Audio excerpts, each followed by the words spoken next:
Okay, Deuteronomy 21 verse 10 says, when you go out to fight against your enemies, and Yehovah your Elohim has given them into your hand, and you have taken them captive, and have seen among the captives a woman fair of form, and have delighted in her, and taken her for your wife. So at this point she's betrothed.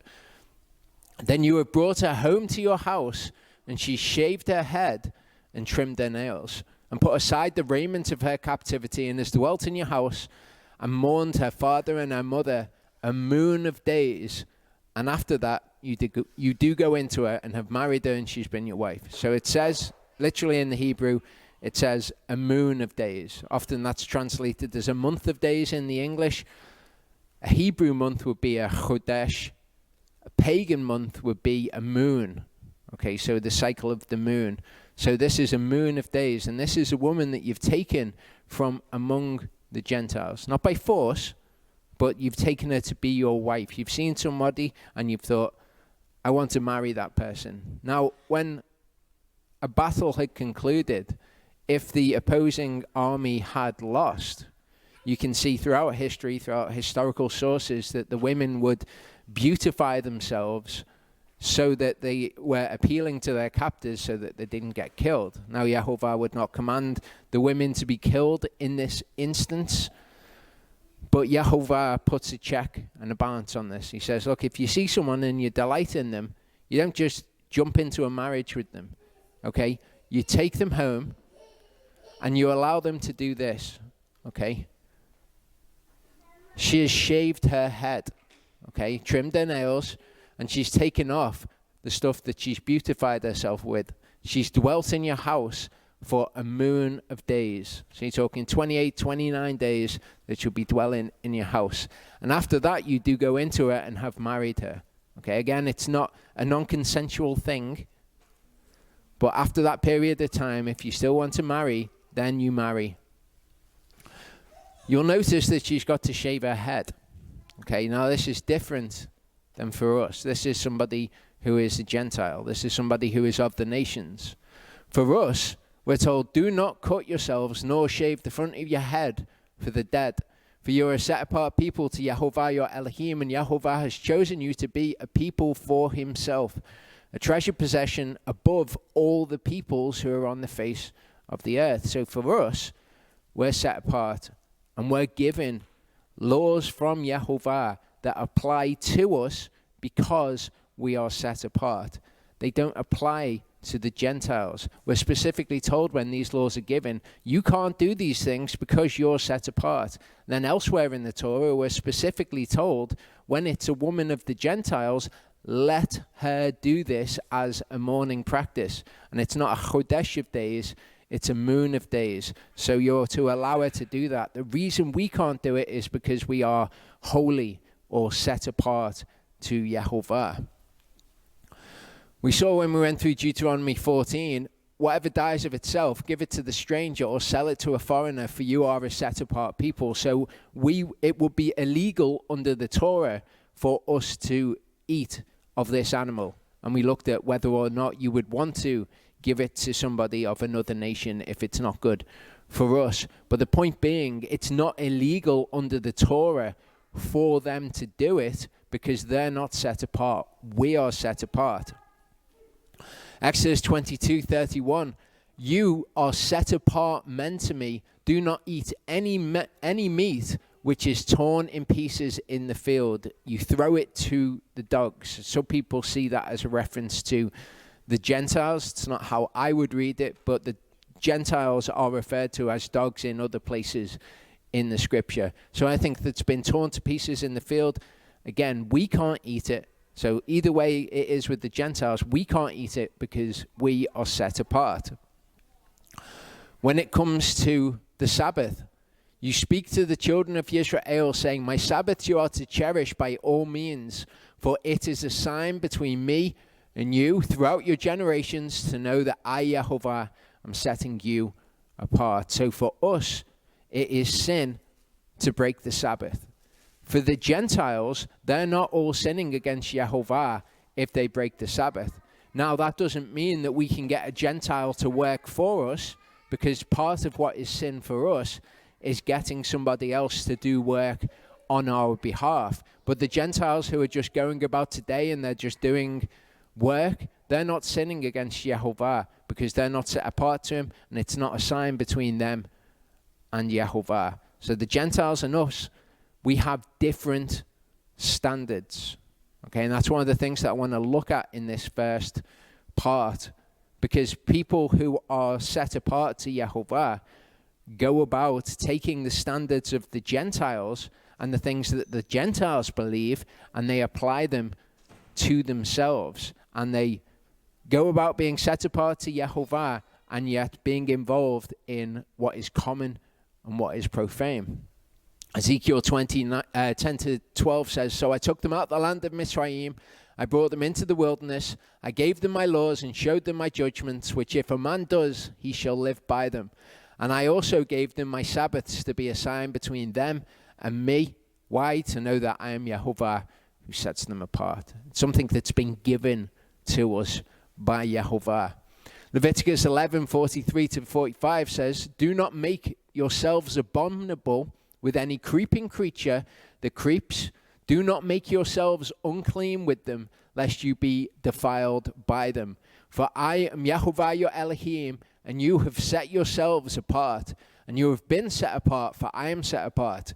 Do not defile yourselves with any creeping creature that creeps on the earth.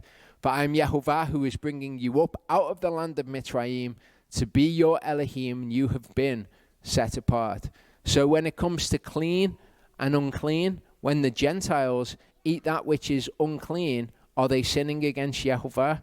No, we're told we can't do it because we are set apart. Okay?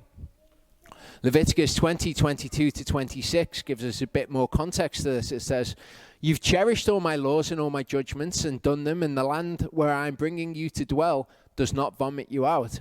Do not walk in the laws of the nation which I am driving out before you, for they do all these, and therefore I am grieved with them." Okay, so Yehovah's not happy about it, but as to whether they're sinning against Yehovah by doing these things, that's a different matter.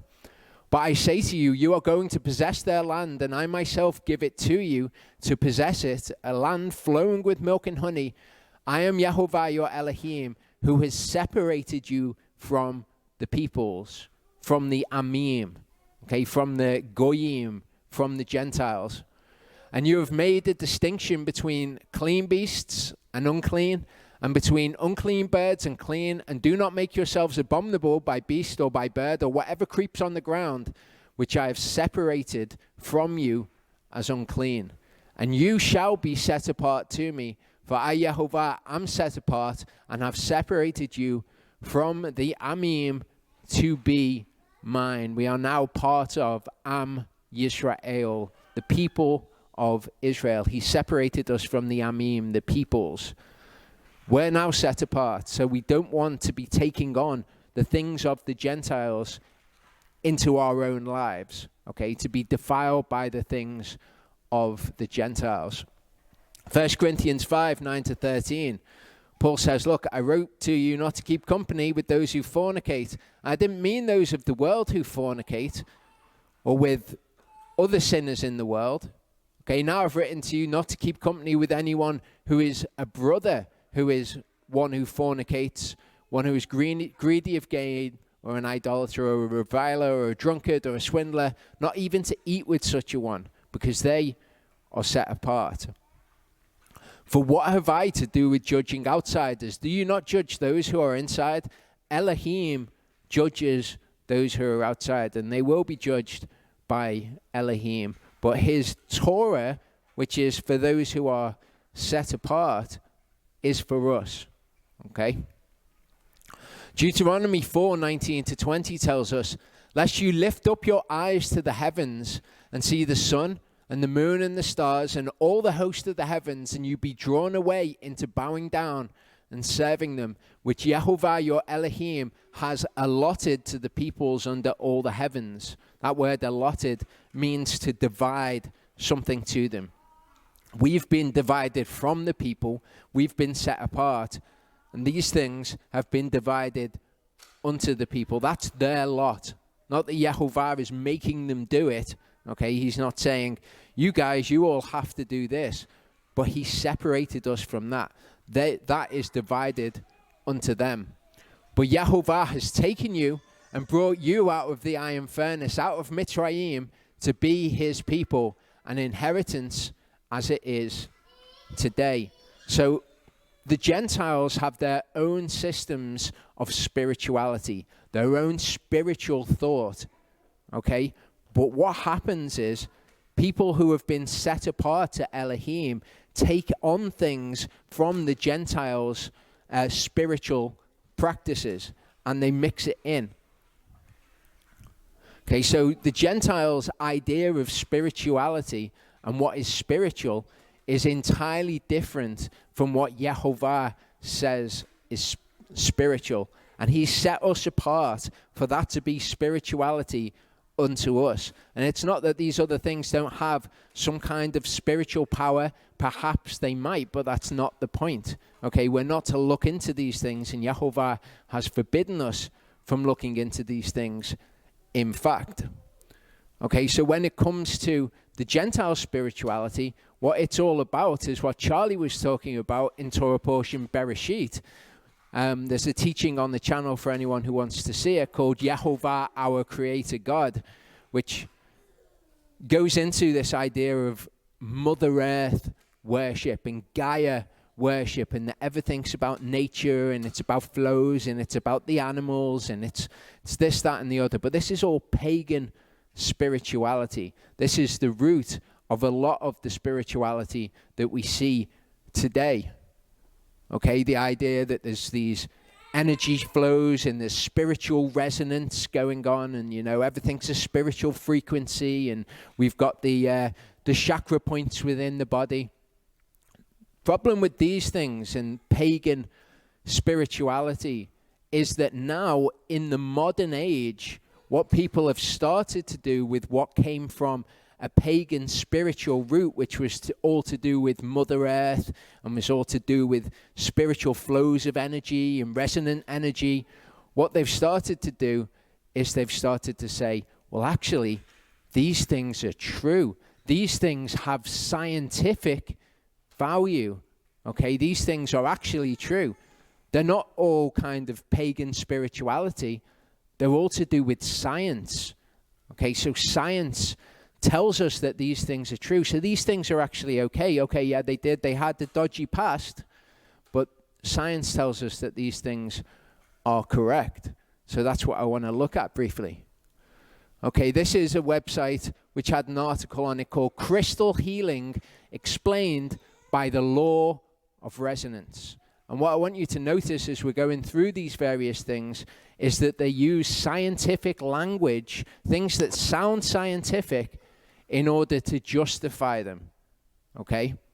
But as we'll see, these things are not scientific at all. It's just you use words that sound scientific, that sound like they're above the head of one who is reading it, so people are drawn into it thinking, oh, actually, this has got value. Okay, so this is this article. The characteristic stability of crystals is attributable to their molecular structure, whereas most matter consists of a conglomeration of molecules. Crystalline structure is based on an ordered arrangement of molecules formed along symmetric patterns intrinsic to the nature of the constituent particles of the molecule. Now, when I'm showing you these things, I didn't go through and try and get explanations that sound wacky and that are just like, what are they even talking about? There's enough stuff like that that's out there. What I went through and tried to do is pick the stuff that sounded the most credible, okay? Because that's the stuff that's dangerous, the stuff that sounds like it has scientific value and that it's actually talking about reality. Okay, so you'll notice these big words start to be used. Okay, a conglomeration of molecules. It's not what the word conglomeration means. Conglomeration is kind of a loose connection or a loose group of something. That's not how things work. It's not like crystals all have these bonds, these firm bonds of their molecules, and other things are just a conglomeration of molecules. It's not really held together. Molecules coalesce with other molecules and of the same type, and they form the matter that we're used to. They form tissues and things like that. So it's saying here about this symmetric pattern intrinsic to the nature of constituent particles of the molecule. This means the crystalline structure is based on a repeating pattern or unit cell which defines the symmetry and structure of the entire crystal structure, called the lattice. Now this is an example of taking something from Wikipedia about crystals. You can go on Wikipedia and find this very sentence towards the end here about crystals. So that's scientifically valid, and just shoehorning it into this idea about why crystals have some kind of scientific value. Crystals form naturally during a process called nucleation, in which unit cells of a given crystal are attracted towards and stick to other unit cells of the same type. If enough unit cells become connected, a critical size is reached in which the attractive forces between unit cells become stronger than external forces which would otherwise break the mass apart. Okay, so when you read that, you think, okay, bet that's what happens. But if you think about what it's actually saying, okay, you have unit cells and they stick to unit cells of the same type until a critical mass is reached, after which the forces which would usually break up those things sticking together is overcome. Well, that doesn't make any sense, does it? Because how did they stick together in the first place to reach this critical mass if these external forces would usually break them apart? Okay, so when you're reading things like this, if you don't have any kind of specific knowledge about it, any specific scientific knowledge, you could read this and say, yeah, that sounds like it's right. And that actually forms the basis of a lot of thought that I'm going to be looking at as we go through this. Now, as I was going through this, I could pick out the things that I was like, well, that's not right, and that's not right. But as it turns out, Ashley, when she was in university, did a physics degree. And the thing that she specialized in, that she was studying when she did it, was crystals. So after me going through this, I mean, I had this Torah portion put together, and then later on came to Ashley and said, this is what I'm going to be talking about. And she was able to say, well, yeah, that's not right. That is, that bit, that's completely wrong. But if it's not your specialization, then perhaps these things might just pass you by and you go, wow, it sounds like it's got a real scientific basis to this. The attractive principle underlying a crystalline structure is the law of resonance. Now, this is where you'll start to see things get a bit murky. Okay, you've got scientific terms mixed in with spiritual terms. You get things like law of attraction, law of resonance, and they sound like they're scientific. In science, a law is when you can observe an effect. Okay, so the law of gravity is the effect that you see of something falling. We call it the law of gravity, but the law is actually the fact that things fall. Okay, so that's what a law is. The law of resonance doesn't exist. It's made up, and it's a spiritual idea. And it's not based on the resonance of physical things. It's based on spiritual resonance and the attraction in the spirit realm between things. That's the basis upon which people have come to this idea, and they've tried to layer over it a scientific veneer to make it sound like it's scientific. Okay, but the entire history of all of this is spiritual in nature. Resonance describes when a vibrating system or force drives another system to oscillate with greater amplitude at a specific preferential frequency or resonant frequency. None of that's correct. But if you're reading it, you're going, oh yeah, specific preferential frequency. That sounds like it's right. That sounds scientific to me. When two objects sharing a resonant frequency are placed next to each other, their vibratory frequencies will increase. In doing so, attracting the objects towards each other.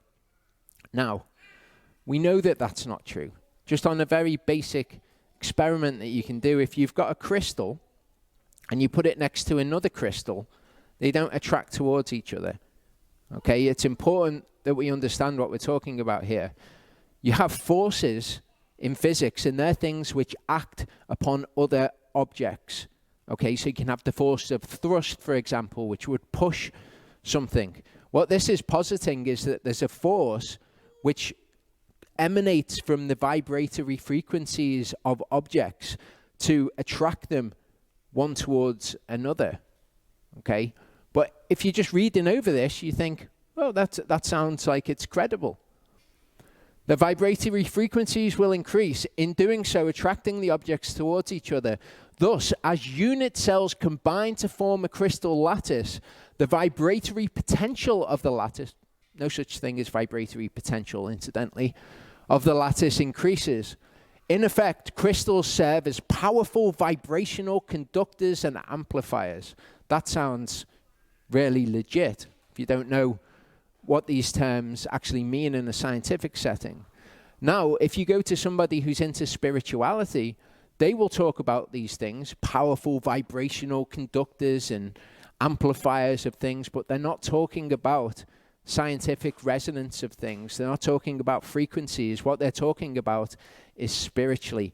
And it's since science that kind of sounds like it's similar has been discovered, the people who came from this from a spiritual point of view have started trying to put this scientific veneer on it. It's like in law. In law, there is a load of words that are used. There are a load of words that are used which have a normal meaning in everyday life. However, in law, they have a very specific meaning. So you can speak in legalese, in legal speak to somebody, and they can think that they know what you're talking about from their everyday understanding of the words. But in fact, what you're talking about is a very different, specific concept. And it's the same here. This concept explicates why crystals have subtle influences on the physical body. So this is an example of, let's stick a big word in here, and that's going to sound like we know what we're talking about more. This concept explicates why crystals? Okay, so what does the word explicate mean? It sounds like, doesn't it? It sounds like it means explain. When it's used in this concept, in this sentence, it sounds like it means it explains. This concept explains why crystals. Well, that's not actually what the word explicate means. Explicate is to analyze something. So what that's actually saying is this concept analyzes why crystals have subtle influences. Concepts can't analyze other concepts, obviously. It's just we'll put a big word in here that sounds, all fancy, and maybe that will be convincing. Maybe this person thinks the word explicate means that. Cells of the human body are composed of the same atomic components as the unit cells, of a crystal, but in an unstable version. I presume they mean unstable, or that it causes instability. But anyway, in an unstable version. So the cells of the human body are made up of the same atomic components as unit cells. Is that true? Yes. Why is that true? I'm sure everyone's heard of subatomic particles. Okay, so you're talking about the nucleus, electrons. You can get into things like bosons and quarks and all sorts of things in subatomic particles. But everything that exists that is made up out of atoms is made of the same atomic components. It's not what you would call them, but they are all made of the same atomic components. If they all existed in an unstable version, however, the atoms would not cohere. Okay, you would have the atoms falling apart. Everything has to be stable in order for it to be matter. So your human body doesn't consist of atoms that are unstable. That's not true. It is true that everything's made of subatomic particles, but that's far from the point of this. When a crystal is placed on a specific area of the body, that crystal will attract matter sharing similar vibrational qualities as the crystal, in so doing stimulating the affected area. Okay. So let's just take that as true. It's not true, but let's say it is. You put a crystal on your body and it starts attracting to it other matter which shares vibrational qualities with that crystal. What would you think that would do inside of your body? If matter's just being attracted towards it, how's it reaching that point? Is it going through your veins? Is it just traveling through the cavities in your body? Because that would be destroying you, wouldn't it? If it was just attracting mass to it, it would be cutting you up inside. So what it's actually talking about is spiritual things of the same vibration and bringing everything into harmony and balance. But what people have tried to do is they've tried to make this fit with physics, with actual observable reality. So you've got all this Gentile pagan thought that people start to think, well, actually, this has got validity. This is true. Okay, you can observe these things to be true. You know, you've got things with specific preferential frequencies. Sounds good, doesn't it? So we can come to believe that things that sound scientific, sound like they are justified in science, we can come to believe, if we don't have specific knowledge, that these things are true. So we can be fooled by science, and that's going to be important as we go on in the Torah portion, because there's going to be some things in this Torah portion which certain areas of observation in science seem to disagree with, but don't really. Okay, earthing, the practice of earthing. Now, with the practice of earthing, I had all of this Torah portion put together. You know, whenever I had it put together, I came to Ashley and I was like, this is what I'm going to talk about. I'm going to talk about this and I'm going to talk about that. And Ashley was like, I've been talking to somebody in the fellowship recently about earthing. And I was like, okay, well, so for that person, this is not directed to you, but this came up in the Torah portion well before that.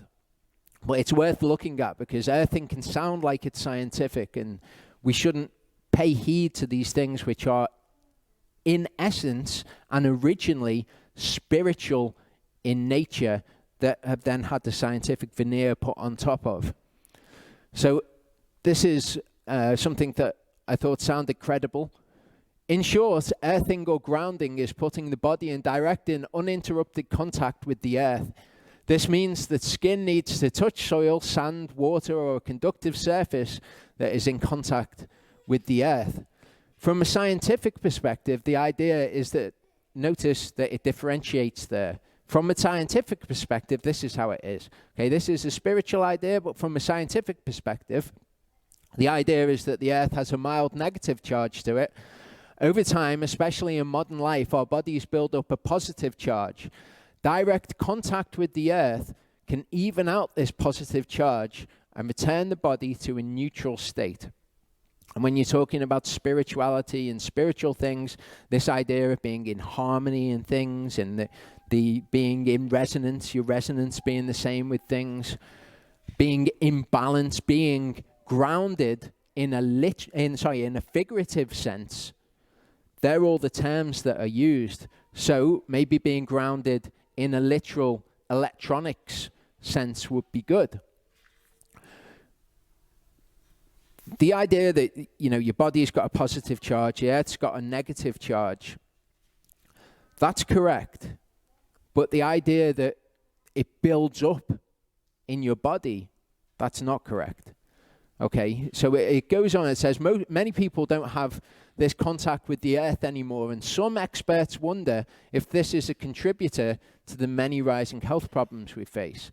Okay, so that's a really nebulous, vague statement, isn't it? Some experts wonder if this is a contributor to rising health problems. Well, when you're reading something like this, what you want to look for is sources. What experts say that? Where did they say it? Was it a credible statement? What evidence did they base it on, or was it just an idea that they had? Maybe this is causing health problems. As a population, we wear rubber shoes and live indoors. In theory, many of us could go years without directly touching the earth at all, even if we're outside. Now that sounds like that's true.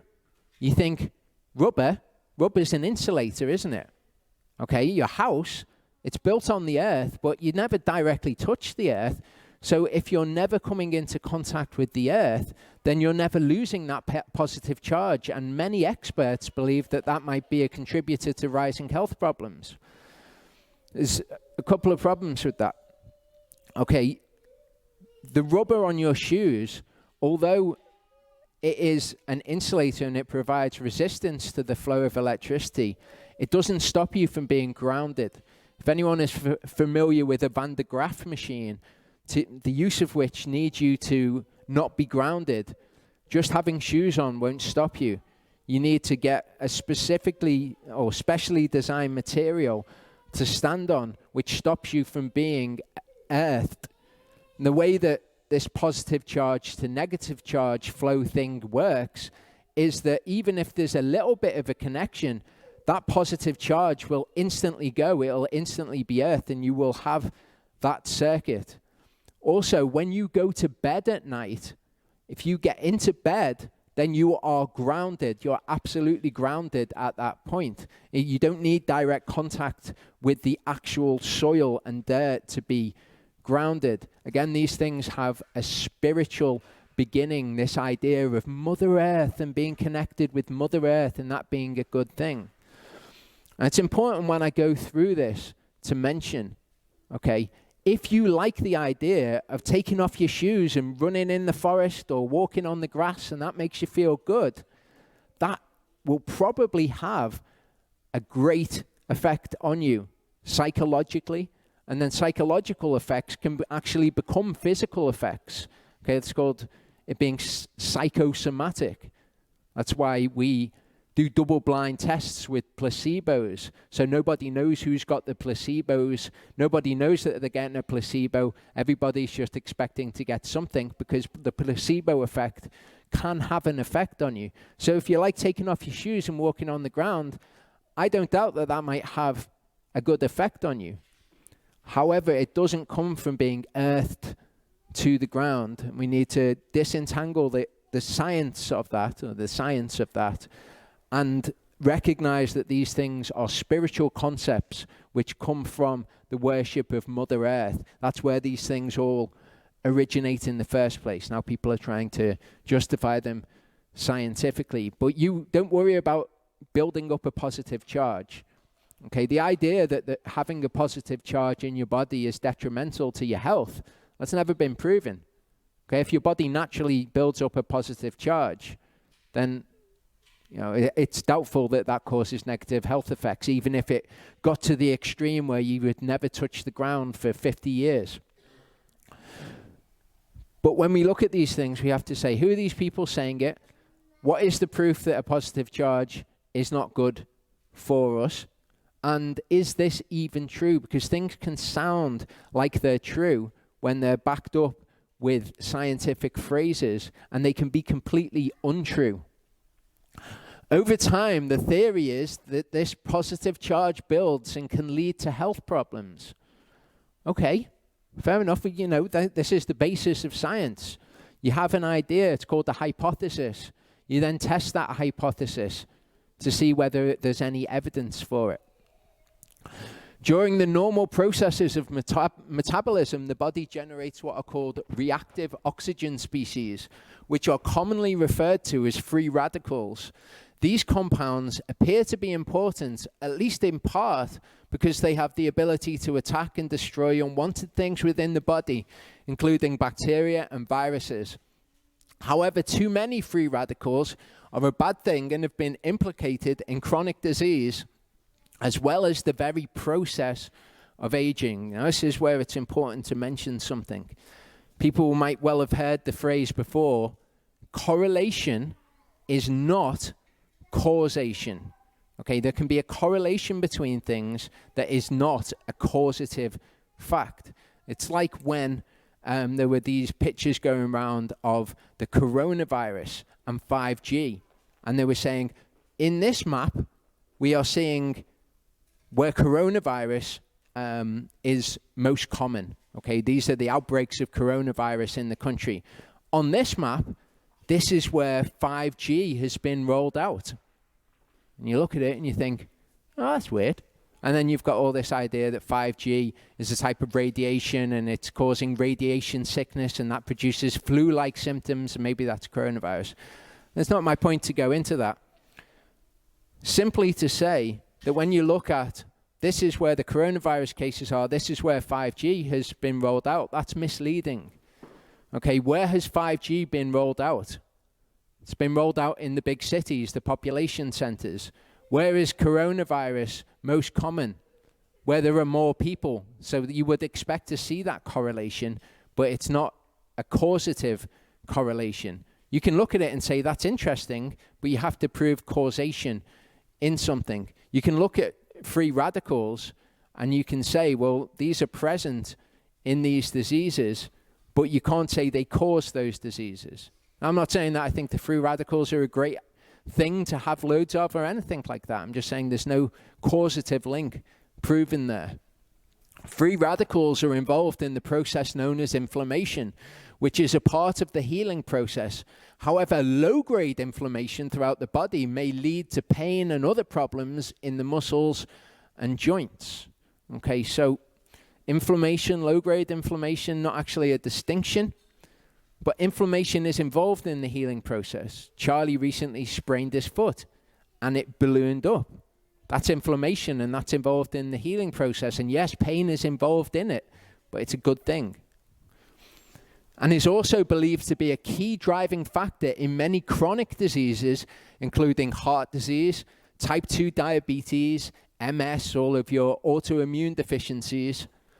In short, we want free radicals, but not too many. Okay, so that's not a proven statement. I'm not disagreeing with it, but there's certainly no proof there. You can look at those diseases and you can say in those diseases, there is a greater instance of inflammation. But to then say that means that inflammation is causing those diseases is not something that is proven. Maybe that inflammation is caused by the diseases. Okay, so to say we need to get rid of the inflammation and that's going to stop these things from causing illness, that's just not a scientific statement. It's certainly a hypothesis worth investigating, but it's not true. Okay, so the very premise of free radicals needing to be eliminated and the reasons for them are not scientific. Okay, or rather they're presented scientifically but not proven. Free radicals lack sparks of energy known as electrons. Okay, so an atom is made up of a nucleus with electrons that orbit it. Okay, they're not really sparks of energy, but we can understand what they're saying here. A free radical is something that is lacking an electron. That's how atoms become bonded to other atoms by covalent bonds, or covalent bonds rather, when they share electrons with other atoms, and that makes them into molecules. Free radicals are lacking an electron, and so they bind onto other things. That's actually what they're talking about here. And then they say one way to quell them is to give them electrons. And these can be supplied by nutrients known as vitamins A, C, and E, and plant substances known as polyphenols, found in, among other things, tea, coffee, cocoa, and apples. Okay, so this isn't how electron transfer works. You can't just say, I'm eating something that contains electrons. All things contain electrons. Therefore, those electrons are going to find their way to the free radicals through my body and then join to the free radicals, and then the free radicals will be neutralized. It's kind of like, it's something that maybe intuitively you could kind of grasp at and say, oh yeah, I think that maybe that sounds like it could be true. But it's not the way that things work. However, substances we eat and drink are not the only way to get electrons into the body. Literally everything in your body is made of electrons. Earthing does this too.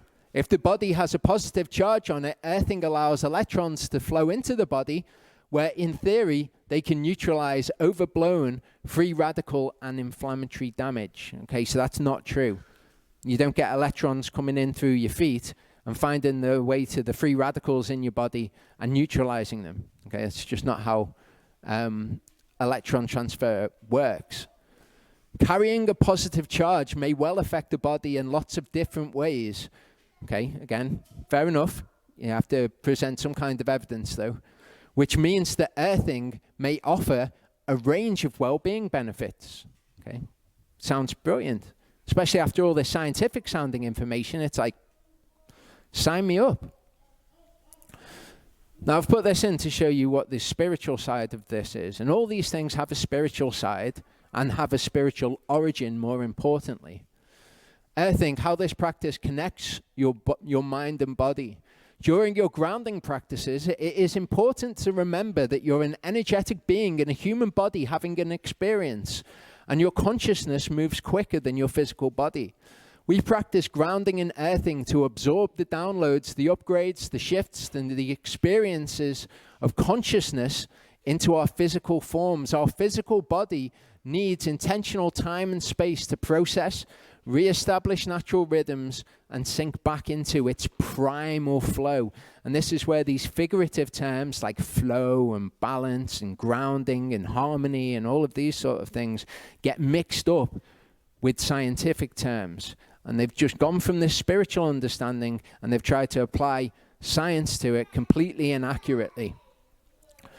So I show you this so that you can see that the same people who are trying to say, from a scientific perspective, this is how it works, are saying this is how it works from a spiritual perspective.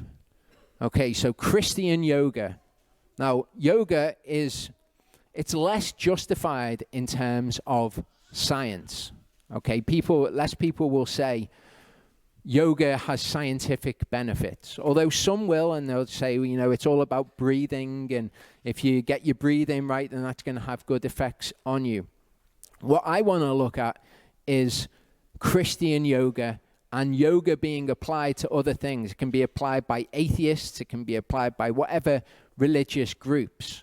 Okay, this is how Christians come to yoga, though, so that you can see what's actually behind yoga to see whether or not breathing techniques are a legitimate benefit of yoga. Invocations of Jesus, images of the cross, and biblical scripture are unlikely to be what we envision when we think of yoga. Yoga is typically seen as either a Hindu practice or more recently and popularly spiritual but not religious, or even more commonly a form of wellness or fitness. As the author of Selling Yoga from Counterculture to Pop Culture and a scholar of contemporary spirituality and a history of modern yoga, however, I can say that yoga is far more complex than common understandings imply. So this is who this person is. They're the author of this book, and they're a scholar of contemporary spirituality and the history of modern yoga. So this is who is writing this piece. Christian yoga, in fact, is now a growing part of the yoga industry. The question then becomes, is this real yoga? The Christianization of yoga is not new. For example, the 19th century American social radical and Protestant Christian Ida Craddock was an early sex therapist, and you can find out this history for yourselves.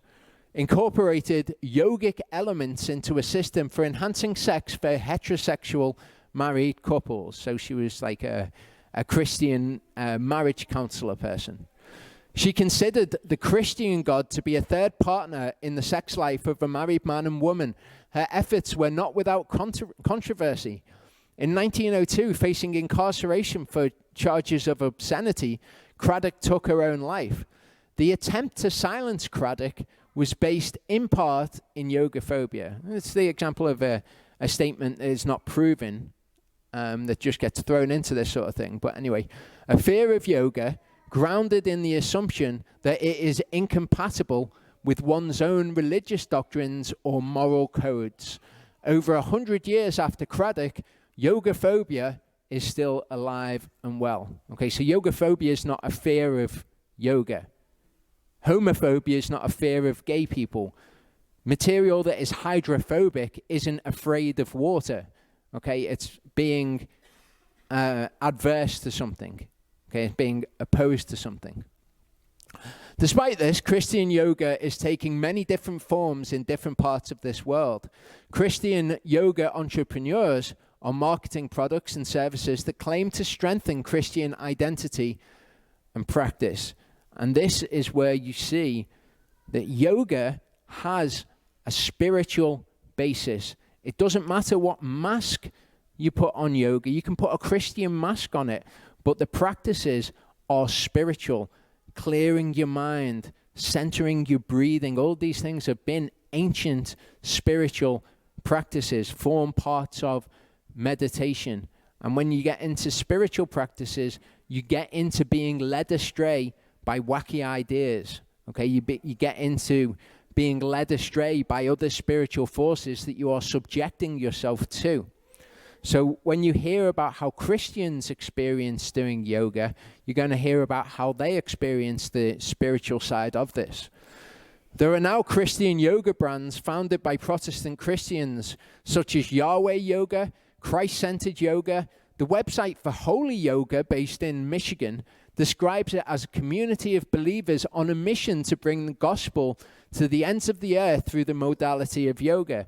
You often see this sort of thing, you know, we're doing this thing that is dodgy, but through it we're reaching other dodgy people who are doing this dodgy practice.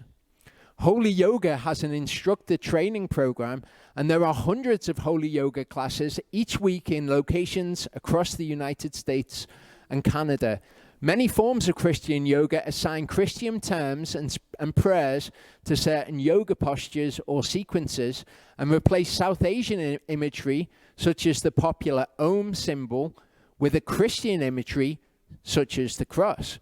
Other forms, such as Holy Fit, praise moves, remove all explicitly yogic language and imagery, including the term yoga itself, to avoid associations with yoga's historical connections to other religions. And anything that wants to say this is not Hindu will do these things. And it doesn't matter what words you use, it's the practice that you're doing, the clearing of your mind and all of the other things that you're doing.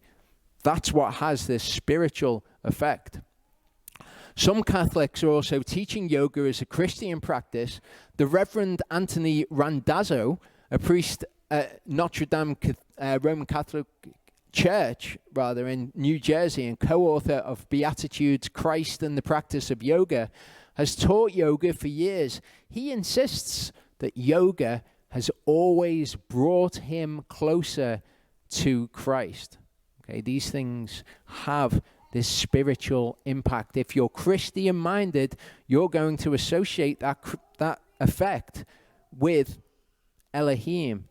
Okay, but these things come from this pagan spiritual root, and people can try to justify them scientifically. People can try to justify it by saying, actually, it's all God that's doing these things.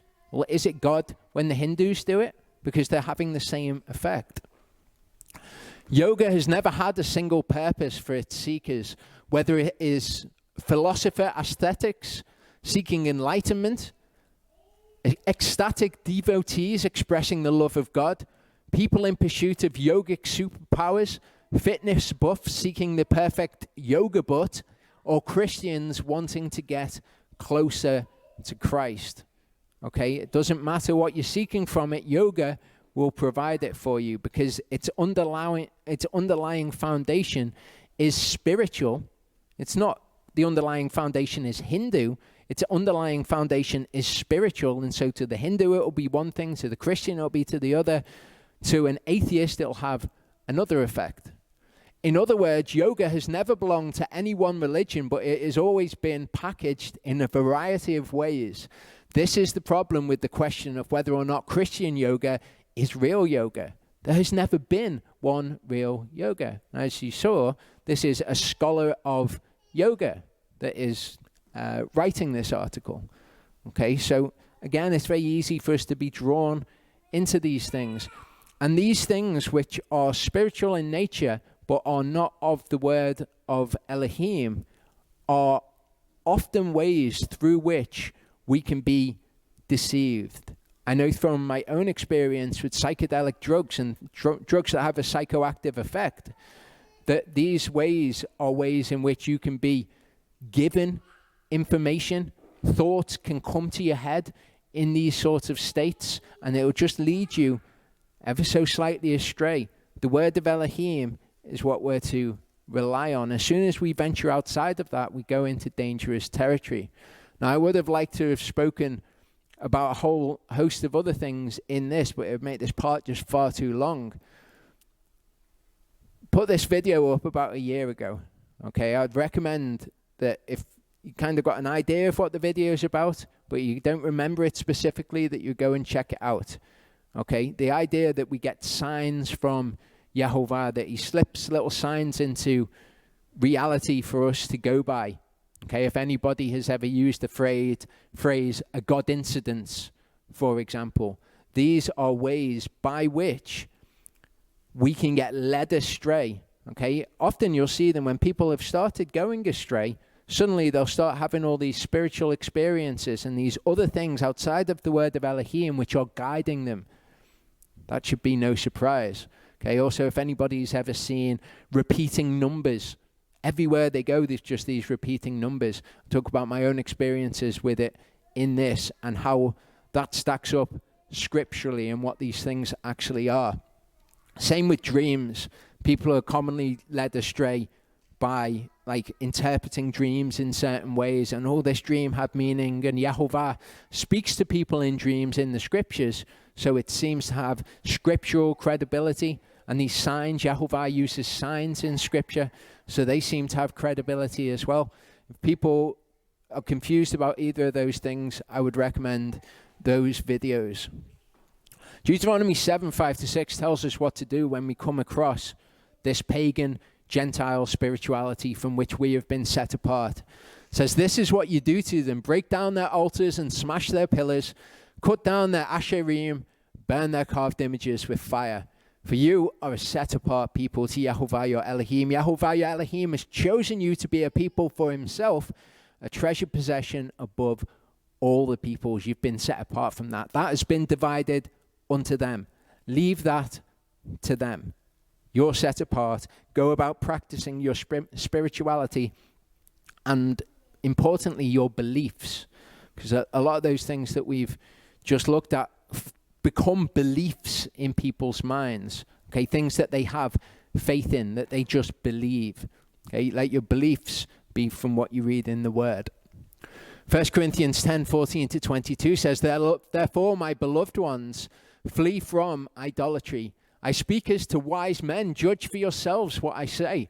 The cup of blessing which we bless, is it not a sharing in the blood of Messiah? The bread that we break, is it not a sharing in the body of Messiah? Because there is one bread, we who are many are one body, for we all partake of the one bread. Look at Yisrael after the flesh. Are not those who eat of the offerings sharers in the altar? What then do I say? That an idol is of any value, or that which is offered to idols is of any value? Do any of those spiritual practices, are we saying that they are going to be good for you? Okay? Those things have no value, and we're not trying to say they're great, they've got all of this spiritual power. Paul says no. But what the Gentiles offer, they offer to demons and not to Elohim. Okay, so partaking in all of those things is, as we'll see in a second, believing in doctrines of demons. There's only two sides to spirituality. There's the good side and there's the bad side. Okay, if you're going to partake in those things on the other side of spirituality, for whatever reason, having been led astray by scientific terms or by just thinking, well, it's harmless, then what you're partaking in is that which is of the bad side of spirituality. What they offer to demons and not to Elohim. And I do not wish you to become sharers with demons. You are not able to drink the cup of the master and the cup of demons. You are not able to partake of the table of the master and of the table of demons. Do we provoke the master to jealousy? Are we stronger than he? Okay, it's spiritual fornication or spiritual adultery. 1 Timothy 4:1-5 says, but the Spirit distinctly says that in latter times some shall fall away from the belief, paying attention to misleading spirits teachings of demons, these sorts of things like, oh, this sign happened and that sign happened, and I'm seeing all these numbers everywhere. Misleading spirits or seductive spirits and teachings of demons, speaking lies in hypocrisy, having been branded on their own conscience, forbidding to marry, like the Catholic Church, saying to abstain from foods which Elohim created to be received with thanksgiving, like the Catholic Church do in some instances, and also, as we've looked at more recently, veganism, when you start to say these things are to be refused, they're not good foods, by those who believe and know the truth. Because every creature of Elohim is good, and none is to be rejected if it is received with thanksgiving, for it is set apart by the word of Elohim and prayer. So we're warned. These doctrines are going to come in. People are going to be led astray by these misleading or these seductive spirits. Exodus 23 verse 2 says, do not follow a crowd to do evil, nor bear witness in the strife, so as to turn aside after many, to turn aside what is right. So it's talking about don't go after things because a load of people are going after them.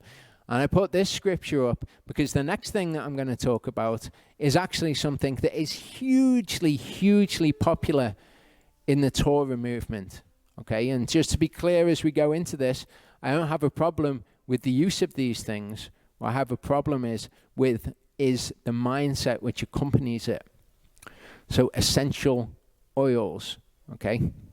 This is from, again, another essential oils website that I thought didn't sound crazy, sounded perfectly reasonable.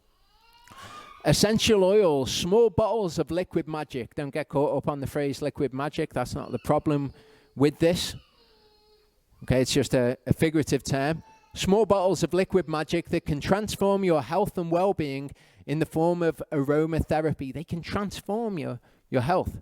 Used for thousands of years for therapeutic and medicinal purposes.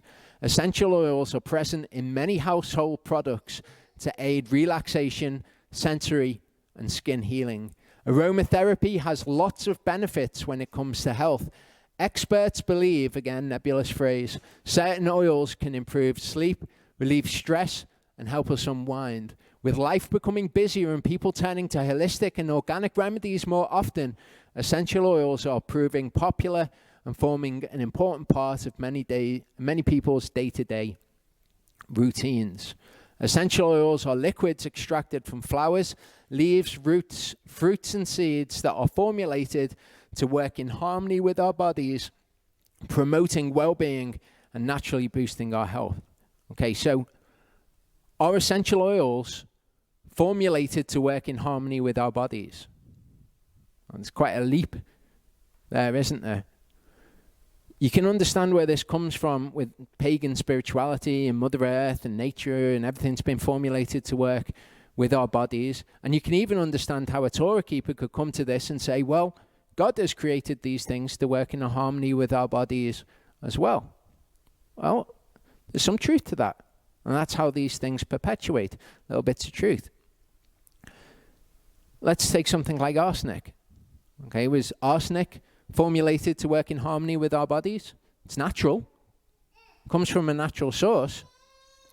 The problem with this is people buy into the idea that anything natural is good. Okay? If it's natural, that's better than something that's chemical, people would believe. That's something that would sound like it makes sense to people. The problem is, everything that's natural is chemical. The fact that it's chemical is just the state of everything that exists in reality.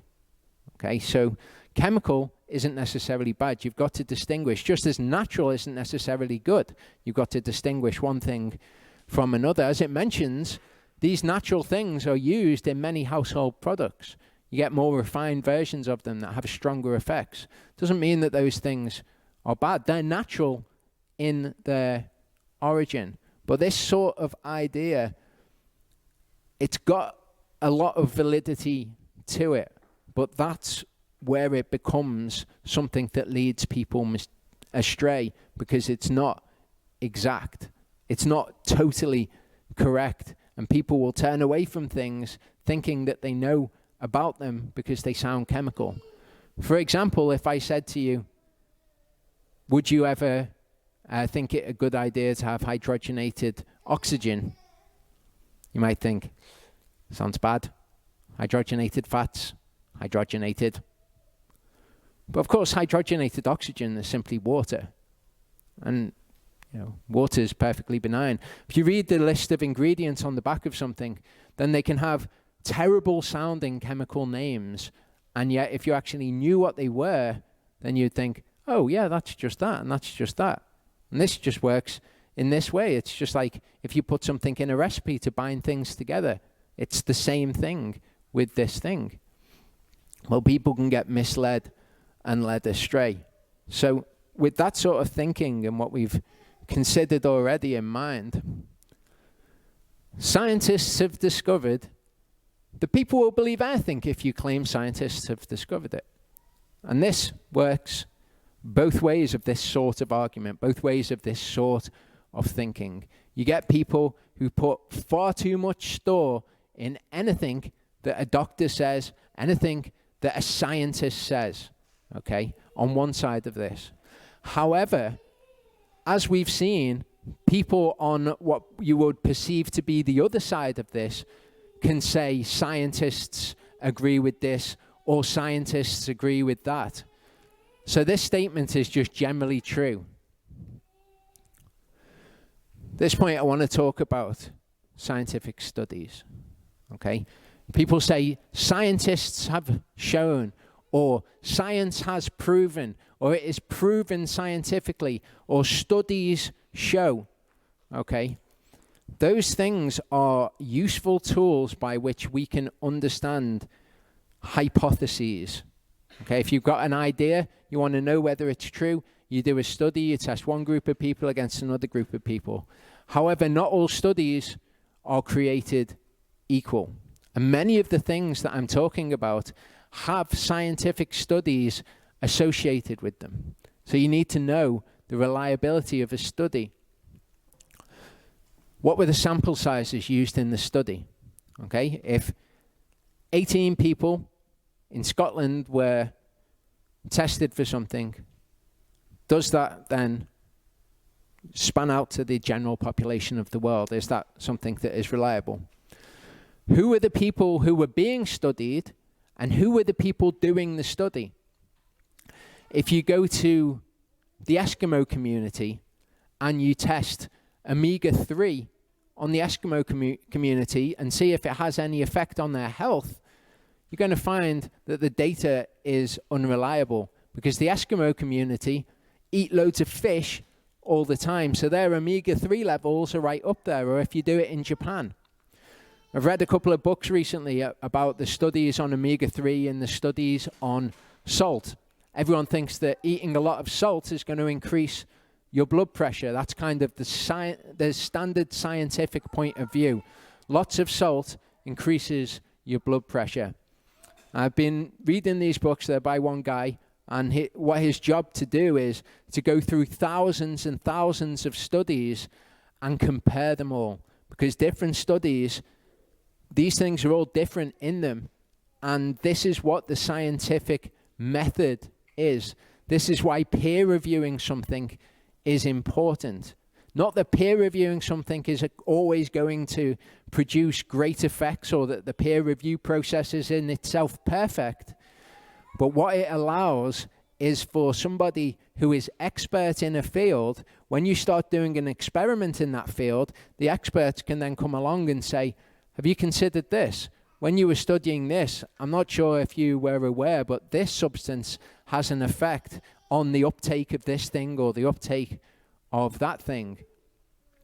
So these studies, although they showed or they indicated what people will say that they indicate, omega-3 doesn't really have any effect, or salt increases your blood pressure, the studies themselves were flawed.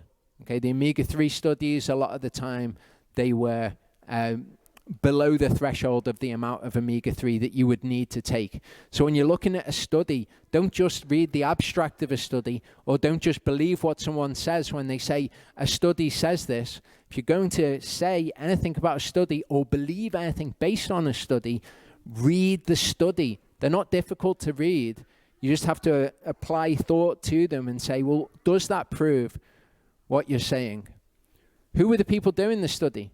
You know, if it's the Earthing Institute, which we'll look at in a second in a case study of this, the Earthing Institute, then they have a bias towards earthing. They sell earthing mats that you can stand on and be earthed. So they've got a financial incentive to find data one way or the other. Who funded the study? If it's done by scientists that you don't know, but it's funded by the Earthing Institute, then that study is in itself not reliable. Okay, or it might not be. Maybe you'll read the study and see exactly what they did and say, well, it doesn't matter who funded it.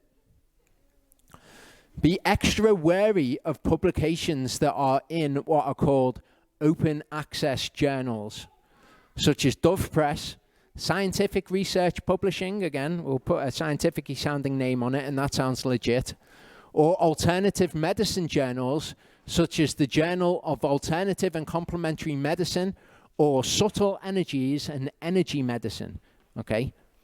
We obviously wouldn't go with a journal like that because of our beliefs, because we have the discernment over things like that. But anything like that that's in an open access journal is not a reliable study, and I'll show you why. Open access journals notoriously have little to no publishing standards and will publish anything as long as the submitter of the paper pays a fee. Literally anything. Even having accepted a mathematics paper that was created by a random text generator. Okay, that's what these sort of journals accept.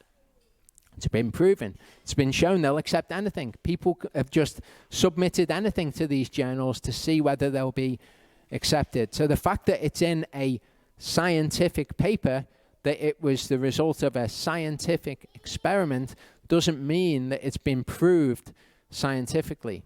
It's very difficult to prove something scientifically, if not impossible, in fact. That's why we refer to things as the theory of. Okay, you've got a law, and then you've got the theory of that law. You've got the law, which is what's observed, and then you've got the theory, which is an idea to explain what you observe in that law. Okay, but if you go into studies, be aware that a study is not a sign of anything. It's not proof of anything. So in order to look at this idea of are papers reliable, let's look at the Earthing Institute. The Earthing Institute's journals claim that lying or sitting on their grounded mats or sheets are equivalent to walking barefoot in nature. But none of the studies linked from the research page on their website even attempt to prove this. It might make sense to you that if you stand on something which increases the flow of electrons, if you've bought into the idea that you need to have an increased flow of electrons, that would be the same as walking on the ground. But even that most simple of premise has not been proven. Any material will provide a resistance. So if you're going to say that any resistance is bad, because it is, and you accept that, then standing on an earthing mat is not going to be the same as walking in nature anyway. Even if the pads are effective, let's say that they are, there is no evidence of any transfer of electrons taking place at all. In the setup of their experiments, both of the voltmeters wires were connected to the pad.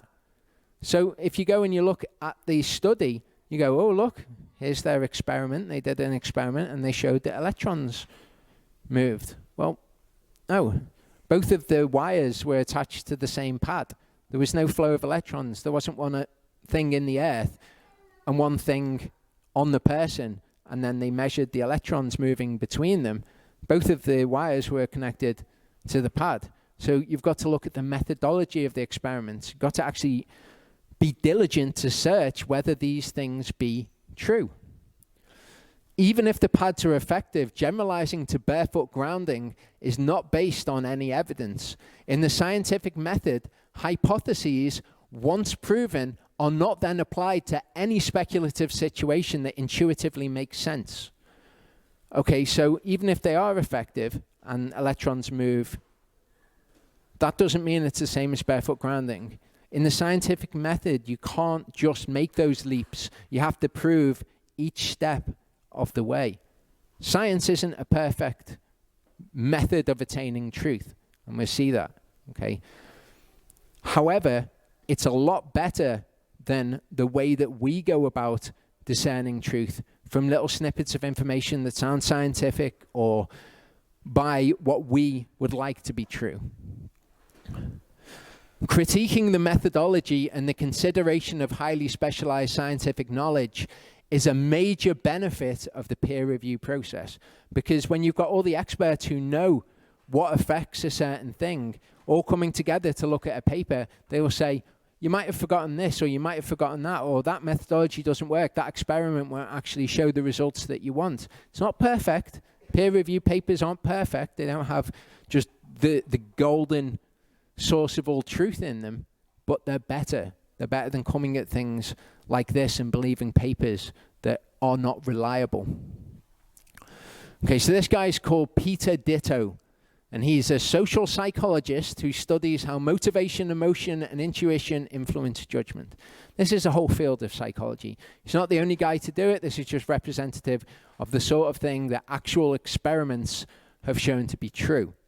Okay, so he says, people are capable of being thoughtful and rational, but our wishes, hopes, fears, and motivations often tip the scales to make us more likely to accept something as true if it supports what we want to believe. So naturally, the way that we're wired is if something agrees with us, we're going to believe it. I looked at this when I looked at veganism, and I called it confirmation bias. As it turns out, it's actually called motivated reasoning, if you want to use the correct term for it.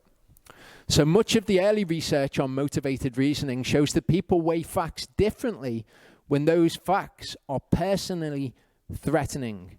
Okay, so if something goes against what you've already thought, it goes against what you've already said or what you've put yourself out there to believe, then you are less likely to believe those facts.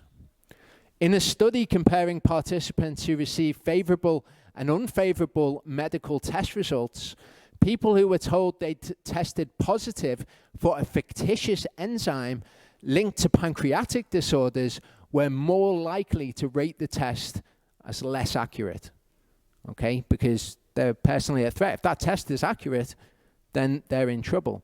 So you control all the other variables in the test.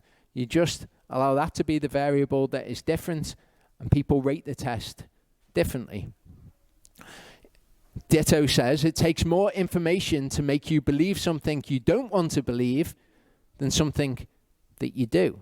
Okay, and these things are probably intuitively understandable to us, but it's been tested experimentally. He also says in modern media terms, that might mean that a person is quick to share a political article on social media or any article on social media if it supports their beliefs, but is more likely to fact check the story if it doesn't. Okay? Oh, that sounds right. Sounds like it approves what I already think.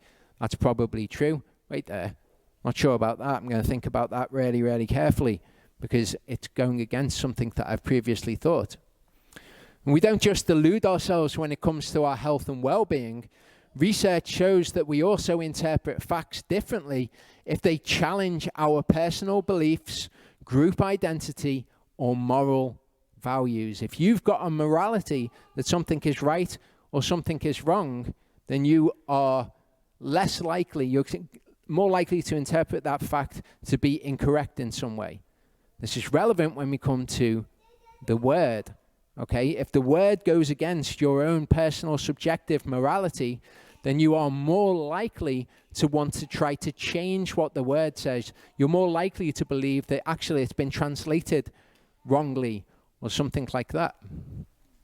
Our brains seem to be designed to create very quick maps of situations so as to enable one to very quickly get to grips with the situation one is presented with. with whatever information is available, plentiful or scant. That's how we're designed. That is a brilliant thing about how we're designed. You can go into a situation and have no idea what's going on and pick up information about it, just little bits of information, and then you create an entire map about the entire situation. It's not a reliable way to come to truth, but it's a brilliant way to be able to go into a situation where you don't know what's going on and actually be able to deal with the situation. This is not the domain of the stupid. Okay, this isn't what stupid people do. The more intelligent one is, the more adept at this one will be. So if you're really intelligent, you go into a situation, you don't know what's going on. Thankfully, we don't just have the reaction of going, ding, and not being able to interact with the situation. We take the tiny bits of information that we've got, we build a map of the situation, and we proceed on that basis. And if you're intelligent, you'll be able to do that all the more. When one also factors in one's biases, one can very quickly map out an image of a situation that is totally inaccurate and yet quite deeply rooted. Okay, so you won't want to shift on it. It becomes entrenched very quickly on the basis of tiny bits of information. This is how conspiracy theories proliferate, when there's not really that much information within it, but people take disparate pieces of information and they create a connection between them all, and they map out a situation which seems to make sense, especially if it agrees with the biases that they already have. And then that becomes quite a deeply entrenched belief. So one has three options in light of this, okay? Option one, educate oneself in the field, in the scientific method, the study of logic, and then try to navigate the information as one who is informed in the field. That's going to take ages. I'm not saying don't do it, okay? But that's going to take a lot of effort. Anything that is of value, that is intrinsically valuable, takes a lot of time to acquire. Okay, so you can do that if you want to have opinions about this scientific thing or that scientific thing. That's the best way to be able to be informed and to speak as one who is informed. Number two, you could recognize that one is probably missing a lot of important considerations that would drastically change one's opinion, and just don't form strongly held opinions about anything, especially not things that are complicated. Things that are very complex, people like to think that they can simplify in their heads. They can just get all these little different bits of information, map out the situation, and they're like, oh yeah, I pretty much understand that. I'm sure it's more complicated, but I think I've pretty much got the basics down here. Okay, so this would be a good way to go about life. I'm trying to incorporate this more into myself. Or, third choice, this is what pretty much everyone in the world does: happily form one's opinions recklessly on the basis of scant information and bias. Okay, so there are your three choices. I don't see a choice outside of that. Perhaps there is, but there are your three basic choices. The internet and social media have compounded the negative effects of this normally useful mechanism. So gathering all those little bits of information, forming a map of a situation, usually a useful situation. The internet, though, and the immediate availability of these little snippets of information, accurate or inaccurate, has meant that this now has a negative effect overwhelmingly. Anything of value takes time to procure and truly attain. Okay, if you want to play an instrument, for example, that's going to take ages to actually be able to play the instrument. In the world of electronic entertainment, though, you get all these people who start playing Guitar Hero, where you've just got to hit all these buttons really, really quick, and it's probably quite difficult to do. And they're playing all these songs on the screen, and they're thinking, oh yeah, I'd pretty much be able to play the guitar if someone handed me a guitar. But it's just kind of like the massive shortcut to being able to do that. And it doesn't actually benefit you in being able to play the guitar whatsoever. In the days where knowledge is imparted knowledge, is imparted through memes, people become very quickly misinformed with information that makes sense to them and neatly fits into their worldview. Okay, so you just get these little nuggets of information. They're not accurate. They've come from somebody else who doesn't know what they're talking about, and yet you acquire them as if you're acquiring all of this knowledge very, very quickly. This is the culture that has spawned the militant SJW with their very strongly, if not immovably held opinions that do not stand up to an analysis of the real facts and data. And you can plug anything that you want into there. Your militant feminist, your militant vegan, your militant SJW. These people who follow after these progressive thoughts, which have been very quickly attained, tiny little snippets of information that don't actually stand up to real study of those things. You know, people look at the gender wage gap and they say, oh, there's a gap between men and women. But when you actually study it and you factor in the jobs that men do, the fact that women have maternity leave, the fact that women don't want to pursue careers, they want to raise children. Not all women, but some. When you factor in those things, what you've acquired very quickly of, oh, there's a wage gap between men and women, that very quickly is then shown. Actually, when you study this and put diligent study into it, you can see that that is not an accurate reflection. But this is the culture where this information is available very quickly that has allowed people to hold very strong, if not immovable, opinions on things that they are misinformed about. So out of context and poorly analyzed information becomes entrenched in one's emotionally driven belief structure, and it becomes impossible to break through lies with truth. Because even when you come to these people with truth, we're wired to reject that truth if it's personally threatening to us. We will think that those things are less credible naturally because they're of threat to us or they go against what we believe. And so all of it compounded together creates a situation where you have people who are just impossible to speak to. Truth becomes repugnant and actually interpreted to be a threat. Hand-wavy dismissals become a way to not deal with any data or argument to the contrary. You say, oh, no, that was something that doctors say, and you know, doctors, they're just employed by the healthcare industry, and you know, that's all just about money. Well, those things are true, but they exist in a proper context. And did that have any effect on that doctor? Is that all doctors? So these things just become kind of hand-wavy, like, oh, I don't need to believe in that. This data comes against what I believe, but I don't have to believe in it because it came from this source, which I've just instantly dismissed.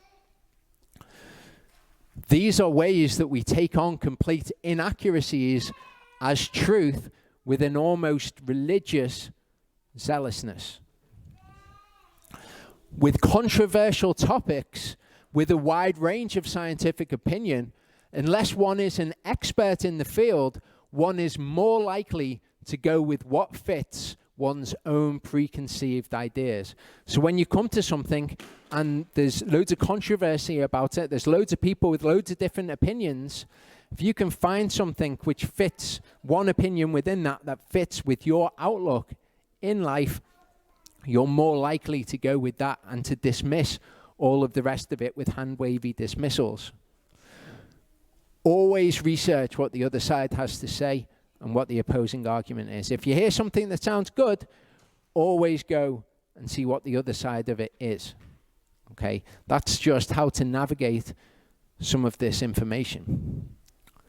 This meme is a great example. You think it's gravity. It's actually buoyancy and density. This seems to make sense. Okay? The idea being that the force of gravity is not necessary. You have the force of buoyancy and you have density, and it's very simple. Whatever medium something is in, if it's denser than that medium, it will sink. If it is less dense than that medium, it is buoyant and it goes up. And we can see this principle is real. Okay, so these are all of the things. These are all the mediums that they're in, and you can see they're all suspended at different levels, dependent on buoyancy and density. Okay, we have a problem though.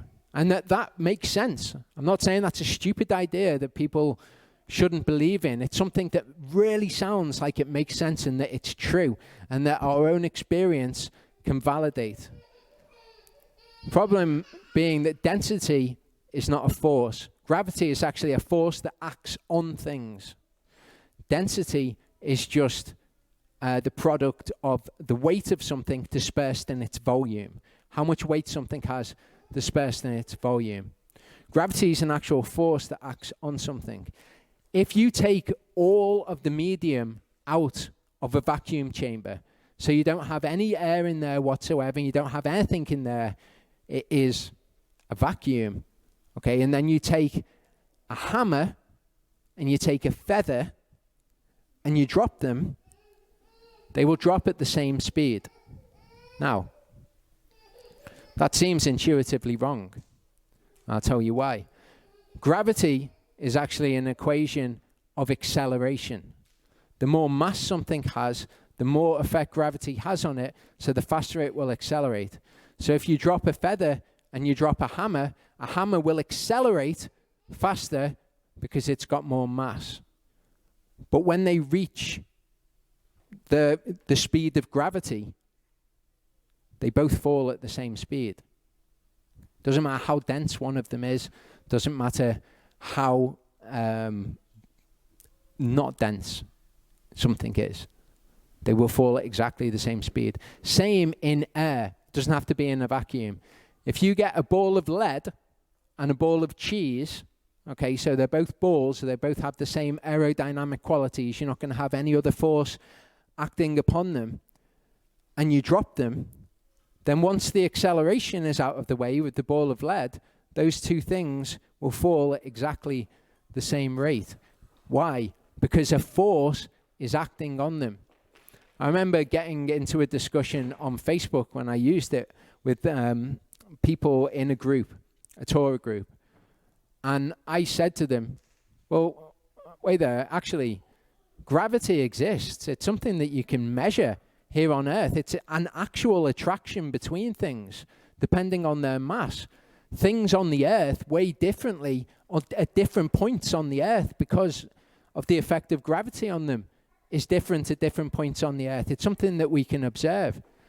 And we got into this massive discussion, and eventually, I think a couple of them got to the point where they were like, oh, actually, yeah, there is that force is something that we can measure. It's something that's there. And they were like, it's not gravity, though. I was like, what do you mean? And they were like, well, why is it gravity? It's just a force, isn't it? It's just the name that we've given it. People seem afraid of the concept of gravity now. And I think I know why it is, because Vsauce did a video on YouTube where he said that flat Earth can't be true because if gravity was acting on the flat Earth, it would collapse the flat Earth. But again, that's based on some assumptions, isn't it? It's based that you know what the Earth is made out of. It's based on, you know, how thick the Earth is. On all sorts of things that he couldn't possibly have said. It was just a statement that he said in his video that you'll hear people repeating. So people have now become afraid of gravity. Gravity is not buoyancy and density. Buoyancy and density are both part of the standard model of physics, and so is gravity, and all of them work perfectly well together. One's a force, one is a physical property. Okay, but those sort of things can sound very convincing to us. It used to be that one would work hard and gain one's individual expertise, and the world worked much more like the body of Messiah. But now the hand says that it has no need of the brain. So it used to be the situation where everyone would become educated in their individual thing, and then everyone would rely on everyone else to be the expert in that thing. And that's not a perfect system. Okay, you've got people relying far too much on their family doctor for something. You know, 99.9% of the time their family doctor might be right, but sometime they might advise them something that's wrong. It's always good to be aware that it's not a perfect system. In Ireland, it used to be that everyone would absolutely believe everything that the priest said because he was the expert in the Word of God. So I'm not saying that it doesn't cause aberrations. I'm just saying that now the situation we have is that everyone feels qualified to proffer an opinion on fields that in reality require many years of education and experience to be adept in. It reminds me, okay, Charlie is an expert in playing the guitar. Okay, he's an expert in it. I used to send videos to him of people that I thought were good at playing the guitar because they could play it really, really quickly or whatever it was. And I'd send him videos and I'd be like, wow, look at this. This is incredible. And Charlie would be like, no, it's rubbish. But I thought from an amateur perspective that it was good because it seemed good to me and there were elements of it that I could look at and say, that's amazing. But when I went to an expert with that, the expert told me, oh, actually, you're not considering this, you're not considering that. It looks good, it looks impressive, but actually, technically, it's rubbish. And the same thing is true when we get these ideas in our heads and then we cast out the experts as if they are anathema to us. Everything has become more instant gratification, and skills that require much hard work and understanding of complexity are now undervalued. Bite-sized pseudo-wisdom nuggets have in that environment become persuasive. Tech speak, GIFs and memes have become ways for the overconfident, ignorant, and smug about it to feel superior about their misunderstandings. The idea that anything of value takes time and diligence to acquire has been drowned out in preference of, this makes sense, seems reasonable, and agrees with my outlook. And as I say, this is something that we're programmed to respond in that way. But then once given information and immersed into that culture, it causes negative effects. The only source one can rely upon is what the Word says. Okay? Yehovah is the expert. Okay? On everything. He is the creator. He did it all. So I've shown you that people come to believe things are quite reasonable and believe that things are scientifically proven when they are anything but that. People can do that. Those people will then hold that up as this is what science says, and it is opposed to what the Word says, but I believe what science says, when they're massively misinformed about what science actually says.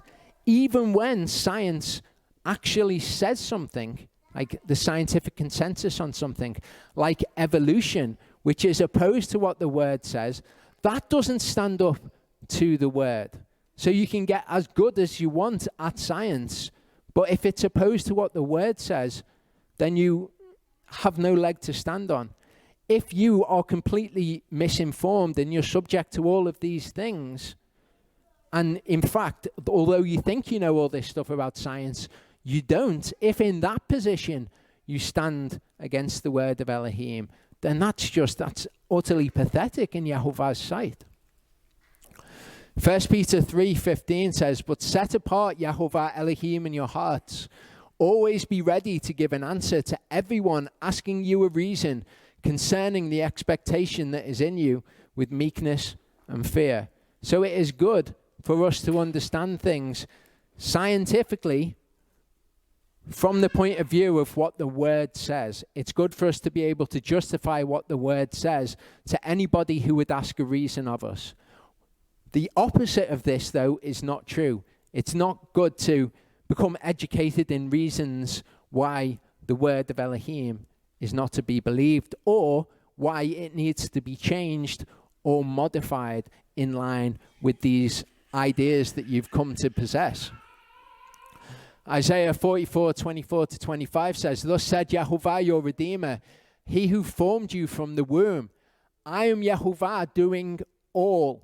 stretching out the heavens all alone. It was all Yehovah, spreading out the earth with none beside me. He didn't have a panel of experts that he went to find out whether what he was doing is right.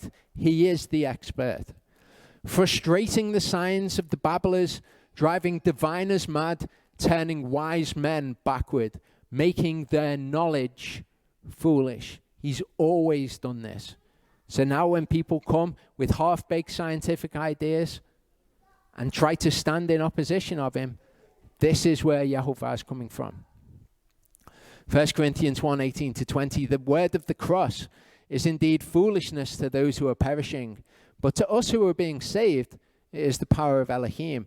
For it has been written, I shall destroy the wisdom of the wise and set aside the learning of the learned ones. Where is the wise? Where is the scholar? Where is the debater of this age? Has not Elohim made foolish the wisdom of the world? And that's all the people who actually know what they're talking about, not the people who've listened to things which kind of sound a bit scientific and have become convinced that they know more than other people who are in opposition to the word. The natural man does not receive the matters of the Spirit of Elohim. They are foolishness to him. He is unable to know them because they're spiritually discerned.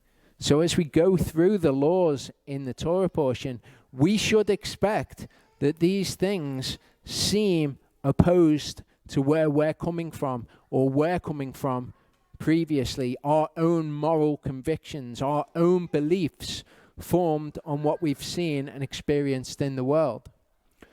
Yehovah says, for my thoughts are not your thoughts, neither are your ways my ways, declares Yehovah. For as the heavens are higher than the earth, so are my ways higher than your ways, and my thoughts than your thoughts. Again, that being true, it's no surprise that we're going to come across a load of things that we think, oh, I would have thought that that was different. My own morality is different on that. Let all the earth fear Yehovah. Let all the inhabitants of the world stand in awe of him. For he spoke and it came to be. He commanded and it stood fast. Yehovah brings the counsel of the nations to naught. He thwarts the plans of the peoples. The counsel of Yehovah stands forever. The plans of his heart to all generations. Okay? He spoke and it happened. He brought all things to be. The inhabitants of the world should stand in awe of him and who he is, not rely on their own counsel, their own thoughts to say, well, actually, I think that you might be wrong about that. I think that this is right and that this is wrong. The counsel of Yehovah is what stands. Blessed is the nation whose Elohim is Yehovah, the people whom he has chosen as his own inheritance, those he has separated from the Gentiles, and from all of that rubbish he separated us out and told us how to be. Trust in Yehovah with all your heart. Lean not on your own understanding.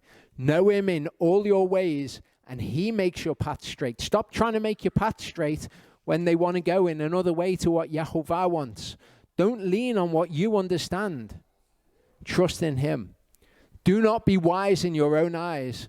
Fear Yehovah. Turn away from evil. Whether you think it's evil or not, he defines what evil is. It is healing to your navel and moistening to your bones. Even if you think something else is healing to your navel, but what Yehovah says goes directly against it. You want healing? Stop trying to lean on your own understanding and bring those things about. Follow what Yehovah says is good. I'll finish with this. Woe to the stubborn children, declares Yehovah, to make counsel, but not from me. To devise plans, but not of my spirit. Okay, his spirit is his word. Remember, his mouth is his word, his voice is his word. In order to add sin to sin. Who are setting out to go down to Egypt and have not asked my mouth, his word. To be strengthened in the strength of Pharaoh, to seek refuge in the shadow of Mitzrayim, in the protection that Mitzrayim can offer, the things of the world, the things of the Gentiles. They go out and they want to derive safety and security from them, not paying attention to Yehovah's word. The strength of Pharaoh shall become your shame. The refuge in the shadow of Mitzrayim shall become your confusion. Okay, that's what happens to people who go after these other ideas. For his princes were at Zoan, and his messengers came to Chenes. They were all ashamed of a people who do not profit them, not for help or profit, but a shame and also a reproach. Think of them relying on the magicians of Pharaoh. Okay, ultimately they were shown to be a nonsense, a nothing, and they were ashamed of them and having relied upon them. The message concerning the beasts of the south, through a land of trouble and distress, from which came the lioness and the lion, the adder and the fiery flying serpent. They convey their riches on the backs of young donkeys and their treasures on the humps of camels. Okay, they take all their goods and all the worldly possessions to an unprofitable people, something that will not profit them. Even Mitzrayim, whose help is vain and empty, whatever we think it might be. Therefore I have called her Rahav Haim Shaveth, and go write it before them on a tablet, inscribe it on a scroll that is for a latter day, a witness forever, that this is a rebellious people, lying children who refuse to hear the Torah of Yahovah. They want the wisdom of the world, the security of the world, and all those things of the Gentiles, those ideas that seem seductive that they go after. Who say to the seers, do not see, and to the prophets, do not prophesy to us what is right. We don't like that. That's a bit threatening to us. In fact, when you prophesy it to us, we're probably going to think that it's not true what you're saying. Speak to us what is smooth. Prophesy deceits to us, because we agree with those things. We want the things of Egypt and the wisdom that comes from there. Don't prophesy to us what's right, though. Turn aside from the way, swerve from the path, cause the set-apart one of Yisrael to cease from before us. Therefore, thus said the set-apart one of Yisrael, because you despise this word, and you trust in oppression and perverseness, and you rely on them, therefore this crookedness is to you, like a breach ready to fall, a bulge in a high wall whose breaking comes suddenly, swiftly. And he shall break it, like the breaking of the potter's vessel, which is broken in pieces without sparing, so that there is not found among its fragments a sherd to take fire from the hearth or to take water from the cistern. For thus said the Master Yahovah, the set-apart one of Yisrael, in returning and rest you are saved. In stillness and trust is your strength, but you would not. You wanted to trust in your own understanding, to lean on your own understanding. That is true of you. You're in this situation. Your destruction will come upon you swiftly. You will think that you can rely on all of those things and that everything is going swimmingly. But Yahovah, he shall break it, and you will have nothing upon which to rely. The second, third, and fourth parts, we're going to have a look at the laws in this Torah portion and how this thinking stops people from following something very simply said to them.